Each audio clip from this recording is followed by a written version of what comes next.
adik-adik. Ini adalah panduan dalam mengikuti HBS online. Yuk kita simak.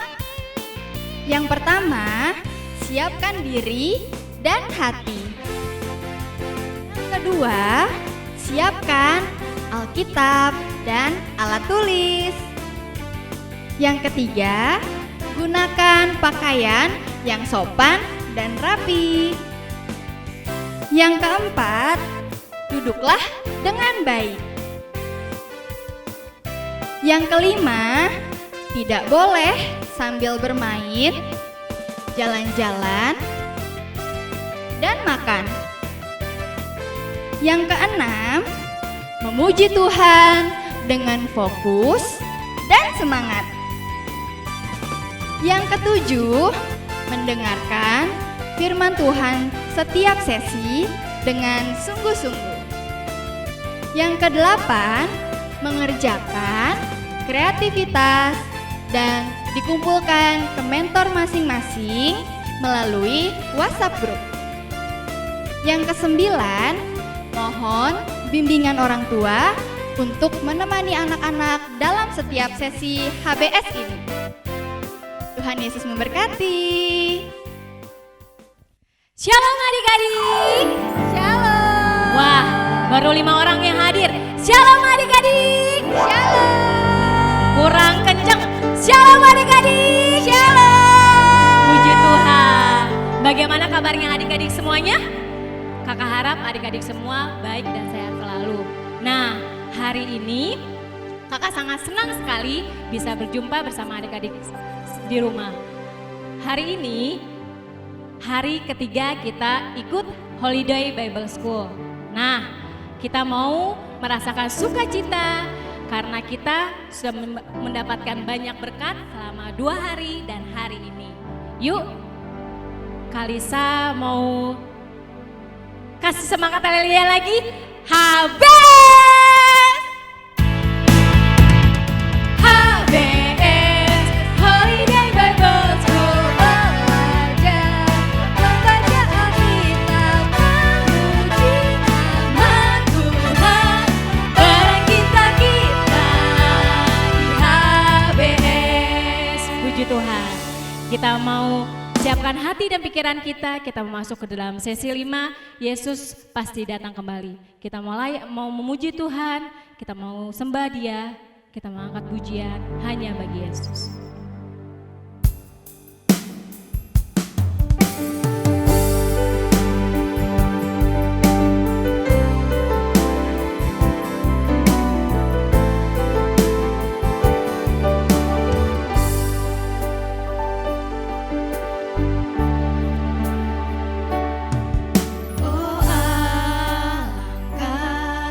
Dalam kekayaan hikmat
sebab segala sesuatu adalah dari Dia dan oleh Dia, kepada Dia, bagi Dia kemuliaan sampai selamanya. Hanya Engkau Yesusku. Mari kita bersatu dalam doa. Bapa yang baik, kami mengucap syukur Tuhan untuk kasih dan pertolongan Tuhan dalam kehidupan kami. Kami mengucap syukur banyak anak yang berkomitmen untuk mengikuti acara ini Tuhan. Pertolongan Tuhan tidak pernah sia-sia dalam kehidupan kami, terutama kepada anak-anak yang berkomitmen ikut acara ini Bapa. Bapa, kami serahkan semua ini ke dalam tangan Tuhan. Biar Tuhan yang sempurnakan Bapa. Biarkan anak-anak menjadi berkat dimanapun mereka berada. Biarkan orang tua menjalankan peran menjadi orang tua yang baik untuk anak-anaknya. Menjadikan contoh yang baik anak-anaknya Bapa. Karena kami mau Tuhan di acara ini banyak jiwa-jiwa yang dimuliakan untuk mengenalkan firman-Mu Tuhan. Terima kasih ya Bapa. Inilah ucapan syukur kami Tuhan. Kau juga berkati para mentor yang sudah bersedia meluangkan waktunya untuk membimbing anak-anaknya ya Bapa. Membimbing adik-adik semua. Kami juga berdoa Tuhan untuk para hamba-Mu yang menyampaikan firman Tuhan. Biarkan mereka menjadi berkat dan menjadi saluran berkat dimanapun mereka ya berada ya Pak. Terima kasih ya Tuhan. Kami mengucap syukur. Hanya di dalam nama Tuhan Yesus kami sudah berdoa. Haleluya. Amin. Siapa yang di sini yang mau berubah karena Yesus? Angkat tangannya. Kurang banyak. Siapa yang mau berubah karena Yesus? Puji Tuhan. Banyak anak yang mau berubah karena Yesus. Dia ada teladan yang baik bagi kita. Kita mau bersaksi dan kita mau siap diutus oleh Tuhan. Ini aku, utuslah aku.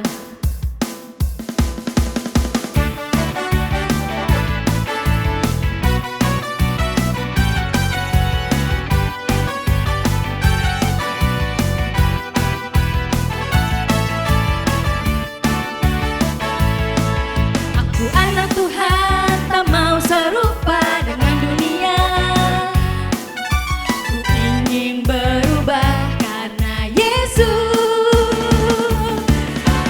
Biarlah Bapakku dipermuliakan ketika aku berbuat banyak. Aku anak Tuhan.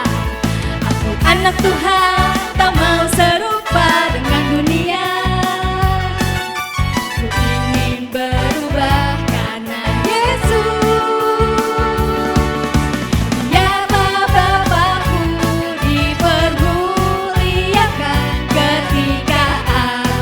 Berbuat banyak. Ku mau bersaksi tentang Yesus. Ku mau setia kepadamu karena aku adalah murid-Mu. Ketika Tuhan berkata, siapa yang akan kuutus dan mau pergi untukku? Jawabku, ini aku, utuslah aku. Aku anak Tuhan. Aku anak Tuhan, tak mau serupa dengan dunia.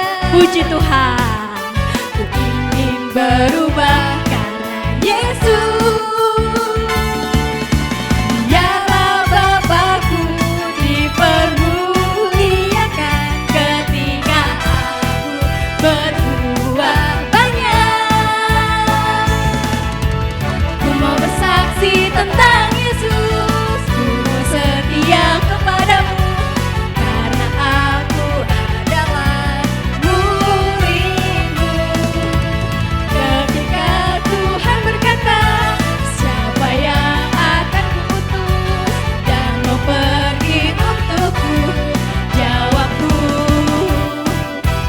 ini aku, utuslah aku. Puji Tuhan, kita mau berubah karena Tuhan Yesus, karena Dia adalah satu harapan kita. Jesus my hope, haleluya.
kasih Yesus melimpah dalamku.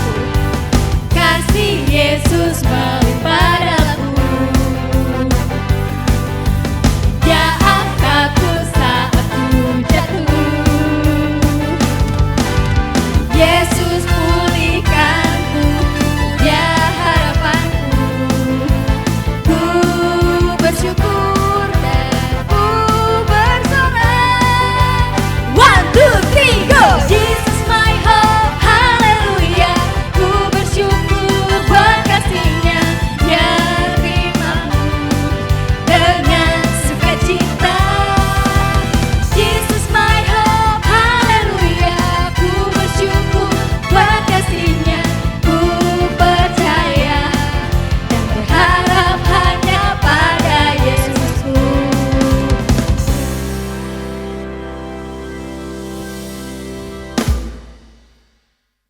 Adik-adik, sudah capek belum? Wah, kurang semangat. Sudah capek belum? Belum, karena sukacita Tuhan Yesus hadir di tengah-tengah kita. Mari kita sambut dan rayakan kedatangannya. Sungguh sukacita.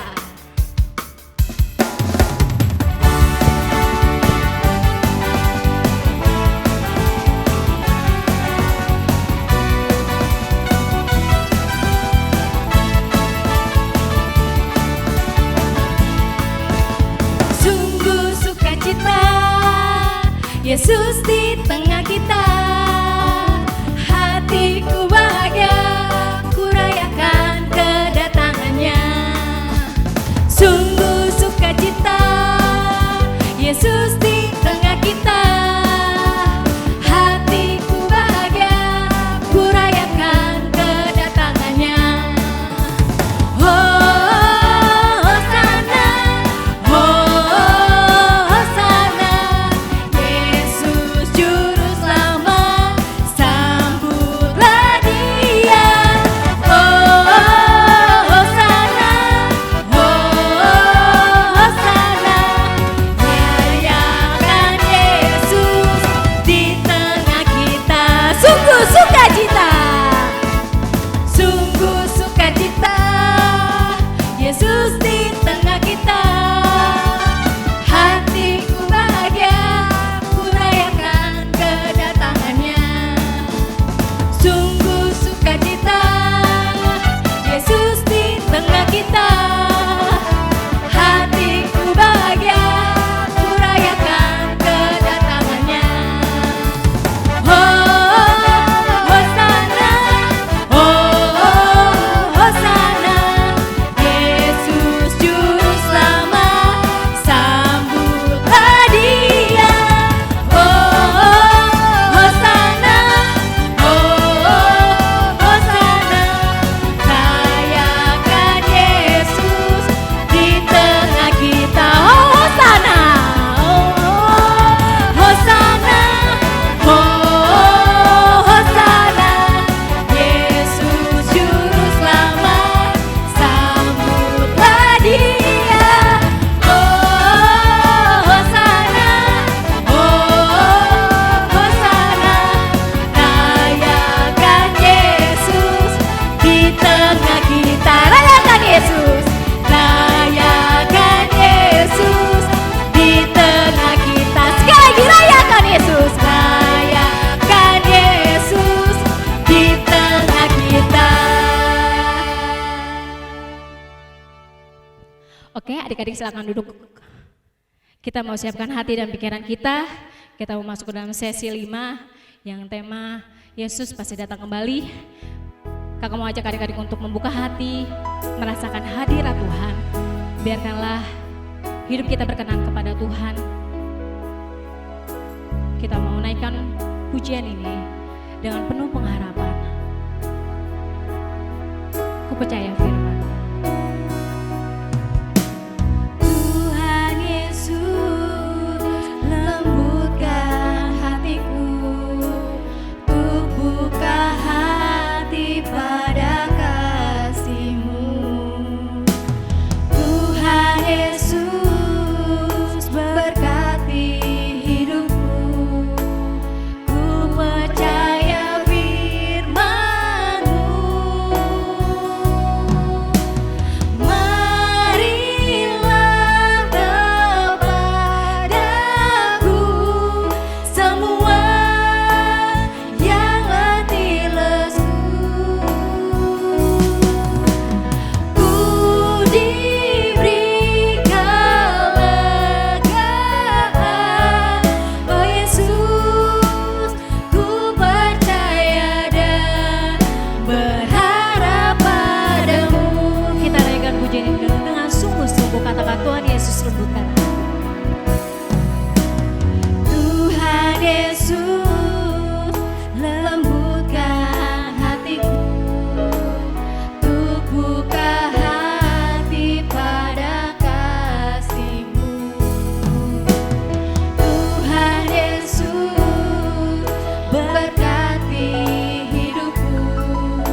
Shalom adik-adik, apa kabar semuanya? Puji Tuhan, pada saat ini kita masih diberkati oleh Tuhan.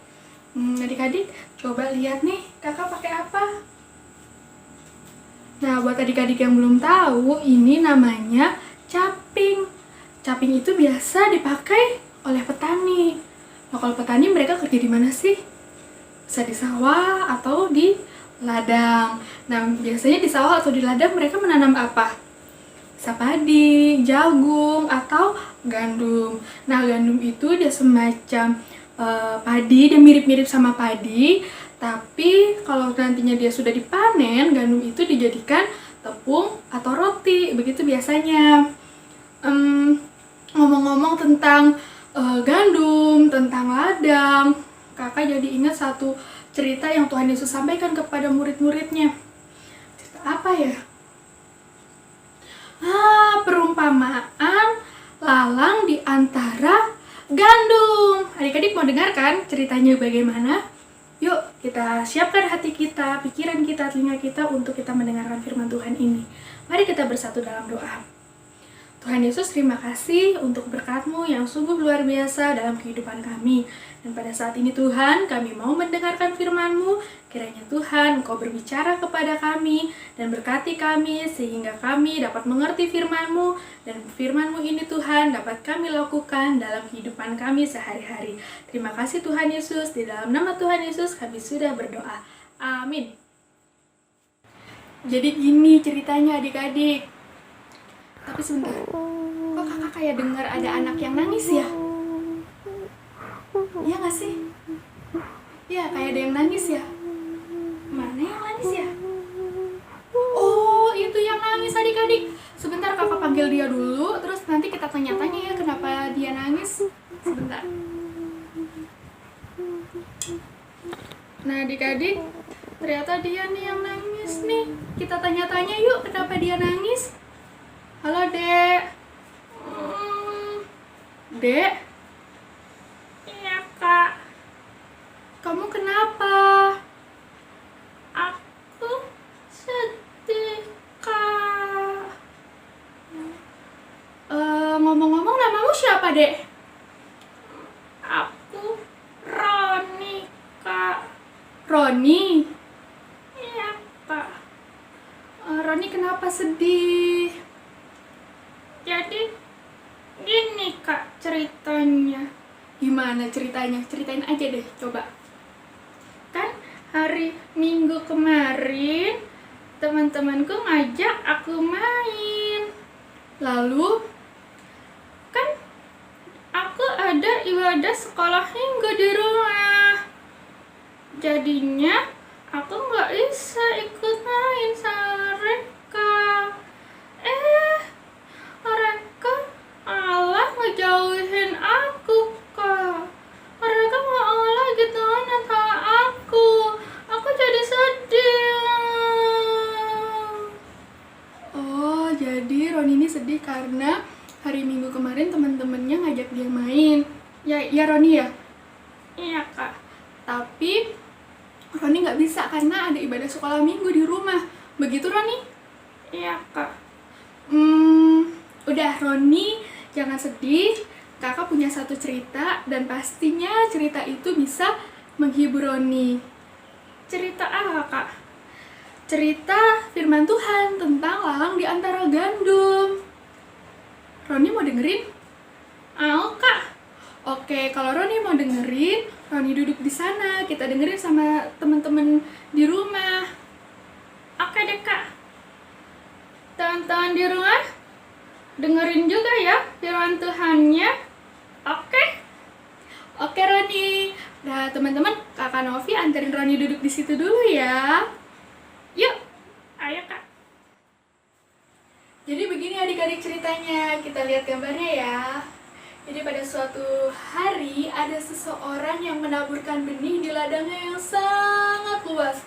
Benih yang dia taburkan adalah benih gandum. Dan benih gandum yang dia taburkan adalah benih gandum yang terbaik, yang akan menghasilkan gandum yang terbaik juga. Tapi pada malam hari yang gelap, seorang musuh datang ke ladang itu dan dia menaburkan benih juga di ladang itu. Tapi bukan benih gandum yang ia taburkan, melainkan benih lalang adik-adik.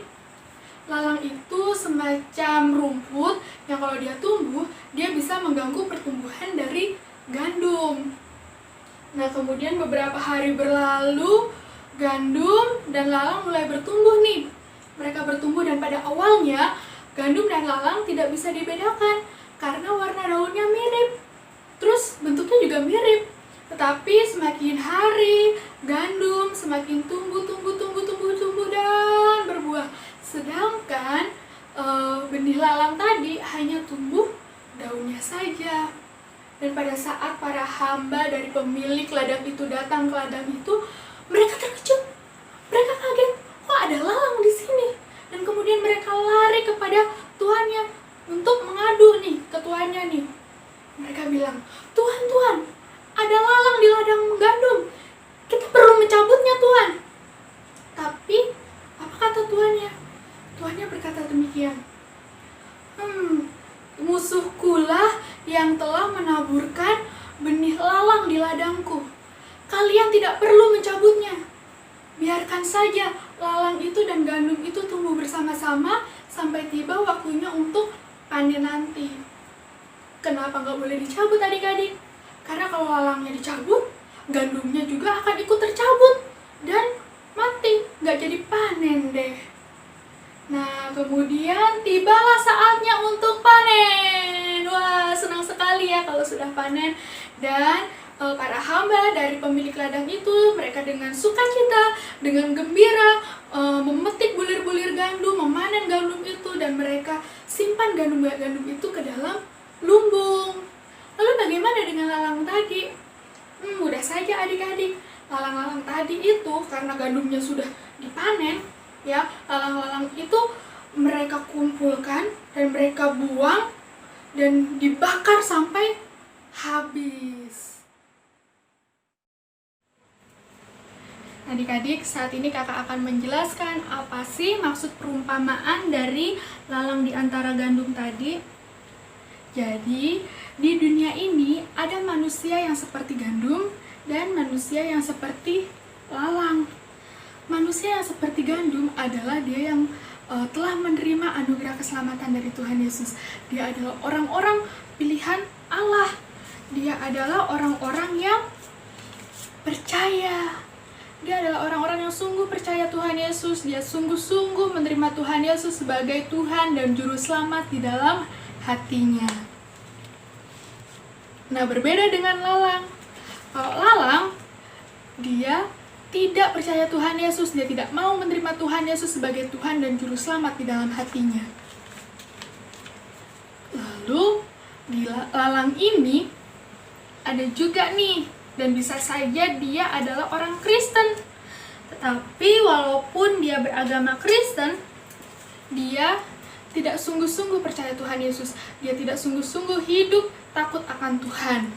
Dia tidak sungguh-sungguh menerima Tuhan Yesus sebagai Tuhan dan Juru Selamat di dalam hatinya. Nah, kalau gandum, dia nih orang percaya Tuhan Yesus, dia sudah menerima Tuhan Yesus di dalam hatinya, dan dia akan selalu rindu firman Tuhan. Dia selalu rindu untuk dekat dengan Tuhan. Dia selalu rindu untuk menyenangkan hati Tuhan. Dia rajin beribadah, rindu membaca firman Tuhan, rindu berdoa kepada Tuhan Yesus. Nah, kalau lalang, karena dia tidak sungguh-sungguh percaya, dia tidak sungguh-sungguh hidup takut akan Tuhan, maka dia juga tidak rindu firman Tuhan. Ya, dia tidak rindu firman Tuhan. Karena dia tidak rindu firman Tuhan, dia juga tidak berusaha untuk mentaati firman Tuhan.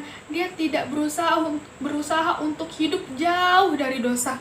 Ya, dia tidak berusaha untuk hidup menyenangkan hati Tuhan. Dia masih hidup di dalam dosa. Nah, kalau gandum, karena dia selalu rindu akan firman Tuhan, dia juga selalu rindu untuk menyenangkan hati Allah, maka dia akan berusaha untuk hidup taat. Dia berusaha untuk hidup taat akan firman firman Tuhan, dia berusaha untuk menjauhi dosa, ya, dia berusaha untuk selalu dan senantiasa menyenangkan hati Tuhan. Nah, jadi di sini gandum dan lalang akan hidup berdampingan adik-adik di dunia ini. Sampai kapan? Sampai Tuhan Yesus datang kembali ke dunia untuk yang kedua kalinya. Ya, Tuhan Yesus pasti akan datang kembali ke dunia ini untuk memisahkan gandum dan lalang. Lalu bagaimana nih nasib dari lalang-lalang ini?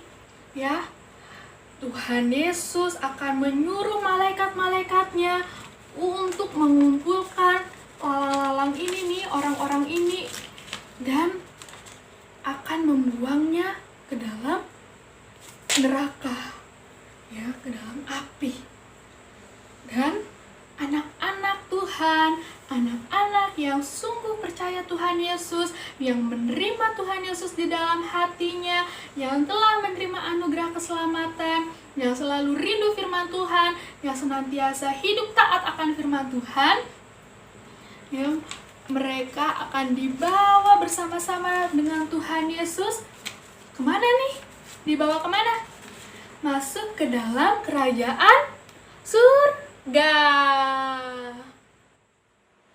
Adik-adik, setelah kita tahu, setelah kita mendengarkan tentang perumpamaan lalang di antara gandum, dan kita juga sudah mengerti arti dari perumpamaan itu apa. Jadi sekarang apa sih yang harus kita lakukan? Jadi yang harus kita lakukan, yang pertama, kita bersyukur karena kita adalah anak-anak pilihan Tuhan. Kita telah menerima anugerah keselamatan dari Tuhan Yesus.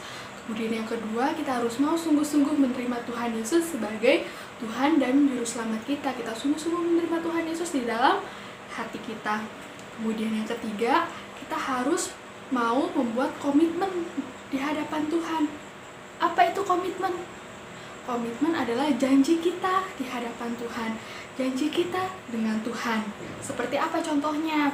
Kita membuat komitmen untuk senantiasa taat kepada Tuhan, senantiasa rindu kepada Tuhan, senantiasa ingin dekat dengan Tuhan. Kita ingin membuat komitmen, contohnya saya mau rajin lagi beribadah, saya mau rajin lagi berdoa, saya mau rajin lagi membaca firman Tuhan. Dan kemudian kita juga bisa membuat komitmen untuk bisa membawa pengaruh yang baik bagi teman-teman di lingkungan sekitar kita. Nah, adik-adik, setelah kita membuat komitmen, kita juga harus ingat bahwa Tuhan Yesus pasti akan datang kembali ke dunia untuk membawa kita sebagai anak-anak Tuhan. Kita sebagai anak-anak yang telah menerima anugerah keselamatan dari Tuhan akan dibawa Tuhan Yesus masuk ke dalam kerajaan surga. Kita harus yakini itu, kita harus percaya itu, dan kita mengucap syukur atas itu. Nah, jadi mengerti ya, kalau kita sebagai anak-anak Tuhan memang harus hidup berdampingan dengan orang-orang yang tidak percaya sama Tuhan Yesus, seperti gandum dan lalang. Seperti gandum dan lalang. Jadi Kak, jadi apa? Jadi teman-temanku yang ngejauhin aku itu, mereka itu lalang ya Kak? Belum tentu. Roni dan teman-teman di rumah, kita nggak boleh menilai orang dengan sembarangan, dengan apa yang kita tahu dan yang kita lihat. Karena yang tahu dia ini lalang atau bukan hanya Tuhan Yesus. Kenapa? Misal saja sekarang teman-teman kita yang belum percaya sama Tuhan Yesus, mereka juga adalah anak-anak pilihan Tuhan. Siapa tahu mereka tahun depan atau beberapa tahun lagi atau mungkin besok mereka bisa percaya sama Tuhan Yesus. Kan kita nggak tahu. Iya juga ya. Nah, jadi teman-teman di rumah, Roni, tugas kita hanyalah terus berpegang akan komitmen kita untuk tetap setia, tetap taat, tetap rindu untuk selalu dekat sama Tuhan Yesus. Dan kita juga harus mau membawa pengaruh yang baik untuk teman-teman di lingkungan sekitar kita. Kalau untuk teman-teman yang belum percaya sama Tuhan Yesus, kita bisa ceritakan tentang Tuhan Yesus kepada mereka. Terus kalau ada teman-teman yang sudah Kristen tapi mereka masih malas ibadah, masih malas berdoa, malas baca firman Tuhan, kita harus mau ajak mereka untuk rajin lagi dekat dengan Tuhan. Gitu Roni. Oke deh Kak. Nah satu lagi, jadi kita harus ingat juga dan kita harus yakin bahwa suatu hari nanti Tuhan Yesus pasti akan datang kembali ke dunia untuk membawa semua anak-anak Tuhan, semua anak-anak pilihan Tuhan, semua anak-anak yang sudah menerima anugerah keselamatan dari Tuhan untuk dibawa Tuhan Yesus masuk ke dalam kerajaan surga. Kerajaan surga. Nah, adik-adik, sekarang kakak juga mau ajak adik-adik di rumah juga Roni ya, kita mau bikin kreativitas. Kreativitasnya buku tanpa jilid. Jadi yang harus disiapkan yang pertama kertas HVS, kemudian gunting, lalu alat tulis, dan hiasan. Hiasan itu bisa krayon, bisa spidol, bisa pensil warna dan lain sebagainya. Gimana caranya? Nih kakak kasih lihat caranya ya. Caranya yang pertama, kita lipat kertasnya bagi 2. Kemudian dilipat lagi 1 kali lagi. Setelah begini, dilipat ke atas. Setelah dilipat seperti ini, dibuka lagi dan digunting dari sebelah kanan. Diguntingnya jangan sampai habis, setengah aja. Nah, kalau sudah digunting, maka bentuknya akan seperti begini. Ya. Kemudian dilipat seperti ini. Ya, dirapikan lagi, ditekan-tekan lagi.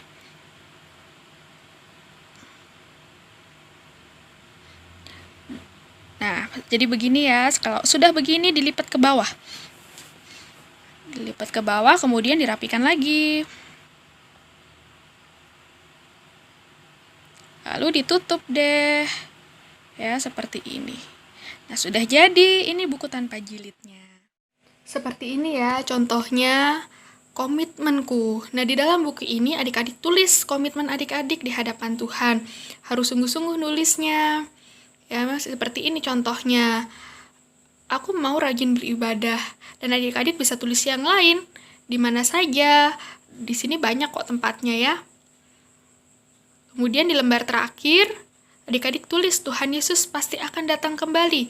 Dan di paling belakang tulis ayat hafalannya dari Matius 13 ayat 43. Setelah itu dihias deh sebagus mungkin. Adik-adik, kita sudah memuji nama Tuhan, kita sudah merenungkan firman Tuhan. Dan sebelum kita membuat kreativitas kita tutup sesi 5 ini di dalam doa. Mari kita berdoa. Bapa di surga, kami mengucap syukur Tuhan karena pada kesempatan ini kami boleh memuji Tuhan dan kami sudah mendengarkan firman-Mu ya Bapa. Kami mengucap syukur. Tuhan Yesus, kami mengucap syukur Tuhan karena kami percaya, kami yakin bahwa Engkau pasti akan datang kembali ke dunia untuk membawa kami anak-anak Tuhan bersama-sama dengan Engkau masuk ke dalam kerajaan surga. Kami bersyukur ya Bapa dan kami berdoa Tuhan kiranya kami saat ini terus dapat membawa pengaruh yang baik bagi teman-teman di lingkungan sekitar kami. Kami tidak terpengaruh hal-hal buruk dari teman-teman kami, dari orang-orang di sekitar kami, melainkan kami bisa membawa berkat dan kami terus dapat memegang komitmen kami di hadapan Tuhan untuk kami boleh senantiasa menyenangkan hati Tuhan. Terima kasih Bapa di dalam surga. Dan pada saat ini Tuhan kami mengucap syukur karena pada saat ini Tuhan kami sudah naik kelas. Kami mengucap syukur Tuhan walaupun dalam beberapa bulan ini kami melaksanakan kegiatan belajar di rumah dengan kendala yang ada. Namun kami percaya Engkau senantiasa memberkati kami. Dan kami berdoa Tuhan untuk teman-teman kami yang akan masuk SMP. Kami berdoa kiranya Tuhan Engkau tempatkan kami di sekolah di mana Engkau berkenan. Terima kasih Bapa di dalam surga. Inilah doa kami. Di dalam nama Tuhan Yesus kami berdoa. Amin. Tuhan Yesus memberkati adik-adik. Shalom. Wah, firman Tuhannya sungguh sangat memberkati kita semua adik-adik. bener? Ya. Ceritanya tentang apa tadi? Ya, pinter sekali, tentang perumpamaan gandum dan ilalang. Kita mau jadi manusia seperti gandum yang sungguh-sungguh percaya, mau menjadi teladan yang baik dan menerima Yesus sebagai juru selamat kita. Yuk adik-adik, kakak undang adik-adik untuk mengucap terima kasih kepada Tuhan, bersyukur kepada Tuhan agar hidup kita berkenan kepada Tuhan. Kita meresponi firman Tuhan, kita menaikkan pujian ini dengan iman yang penuh kasih terbesar.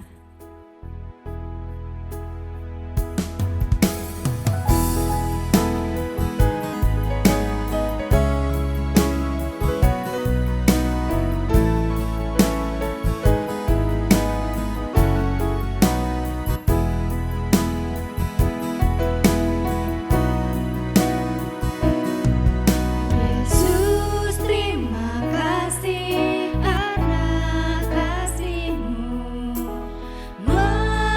menebus dosaku. Yesus, terima kasih buat kebaikan-Mu, curahkan darah-Mu untuk bayar dosaku. Katakan Yesus terima kasih.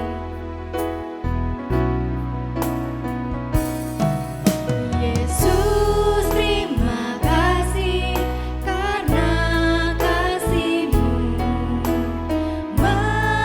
menebus dosaku.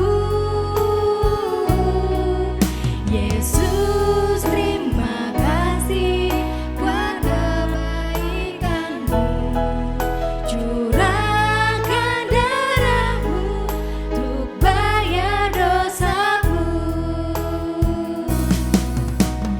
Kasih terbesar, kasih Yesusku, Dia rela mati untuk gantikanku.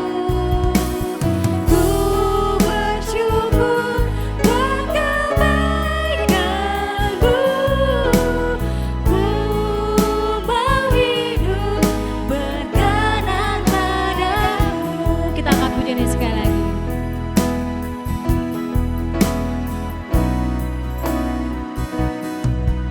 Yesus, terima kasih anak kasih-Mu